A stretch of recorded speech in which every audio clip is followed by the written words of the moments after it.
Am I recording now? Damn it. It means I wasn't that whole time.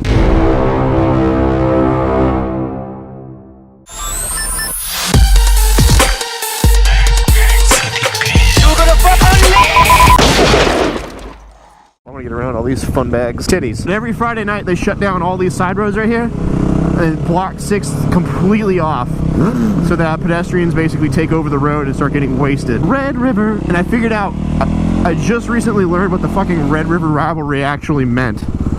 Well, I knew what it meant, but I actually, it finally made fucking sense when I was traversing from Texas to Oklahoma, and I'm like, oh, what's that river? And it's the big Red River.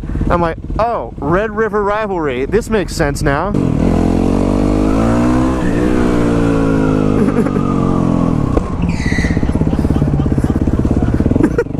This is the best freaking ever. Nah, fuck that. Let's just move to Austin. Oh, actually, I'll park in front of the Paramount. Park with me, and then we can, where it says no parking, permit parking only. Fuck it. I say, fuck your toes.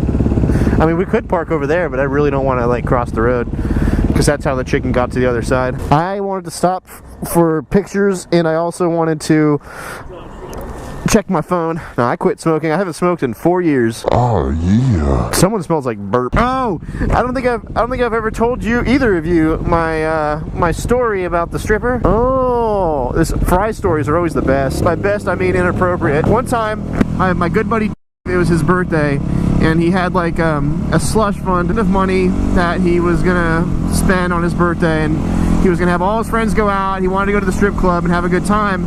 And so I was like, all right, cool. You know, I'm not into strip clubs, but I'll go anyway because you're my good buddy. I'm not into spending all my money is what it was. I was poor at the time. We all pregame it at this bar. It was me and a couple of his buddies. And like afterwards, he's like, all his friends are like, yeah, we're tired. We're going to go home. And I'm like, what the fuck? We all came out here to help have a good time. He's like all sad and shit. I'm like, well, I'm not bailing on you. Let's just go to the strip club. So him and I go to the strip club and proceed to get so white girl wasted you wouldn't believe it. Like, I remember it being 4 a.m. and they hadn't taken our beer away from us yet, and we had a bucket of Heineken on the table, and I'm like, I remember throwing up in the urinal and going back and chugging a beer with a stripper. It was rough. Like, things were spinning. It was bad.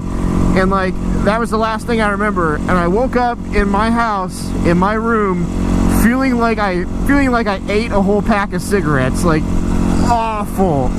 And like, I'm like, how the fuck did I get home? So I texted, I'm like, hey, how did I get home? He goes, I was gonna ask you the same question. Later on in the day, I'm like, I need to get something for this massive hangover. So I go outside, and my Subaru was parked underneath the tree on the front lawn of my house, like right in front of my house. I'm on the corner lot, so it was right there in the front. I'm like, oh fuck, how long has this been there? That's embarrassing. And I'm like, I don't know if I drove it or someone else drove it or what the fuck happened, but I'm like, okay. Anyway, I got in the car and it smelled like oranges and poontang. Like someone tried to make orange juice with their armpit, and there was glitter all over the place. Like a stripper exploded. Oh. I'm gonna blind this fucker with my light. That one was a little bit too close for comfort. I actually had to lock the back end up a second.